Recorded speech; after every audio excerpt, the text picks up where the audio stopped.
पानी ना है जो भला, पानी ना है जो भला, पानी ना है जो भला, पानी ना है जो भला। नाज़रीन अमीर सिराज टीवी न्यूज़ आया है आनम मला नजर रखूं ताइन माल से अपडेट ते घारो खां मोहम्मद सलेमान जोधपुर जी रिपोर्ट मूजिब घारो शहर के मुख्तलिफ वार्डन पाड़न में पीअण जो पानी नायाब उतां जा रहवासी सरफ एहतजाजी मुज़ाहिरो टाउन कमेटी घारो ऐं पब्लिक हेल्थ खिलाफ नारेबाज़ी शहर जो गश्त कंदे टाउन कमेटी घारो अॻियां सख़्त एहतजाज कयो। हिननि ॿुधायो त ॻोठ बादल हिज़बाणी जोखियो बसु कातियार नाथो जोखियो मोहम्मद कासिम मल्ला में 1 महीने का पानी मुकम्मल बंद है।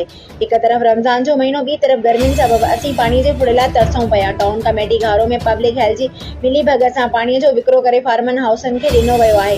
उन मौके ते पीपी शहीद भुट्टो ज़िले ठटे जे ऑर्गेनाइज़र उमीद अली जोखियो, लुकमान कातियार, पीर वक्त समूह मोहम्मद अयूबी हिज़बाणी जोखियो, शाहनवाज़ मल्ला गुलाम मुस्तफ़ा जोखियो चयो त असांखे पानी ॾिनो वञे। असां एडमिनिस्ट्रेटर घारो पब्लिक हेल्थ खे बार चई थकिजी पिया आहियूं पर असांखे पानी नथो ॾिनो वञे। एहतजाजी मुज़ाहिरे में नंढा ॿार पोढ़ा माण्हू पिणु हुआ जिन हुकूमत सिंध खे पिटूं पराता ॾींदे चयो त असांखे ॿियूं सहूलियतूं नथियूं मिलनि, न स्कूल न बिजली, पर ज़िंदगीअ जो जियापो पानी सो बि खसियो वियो आहे।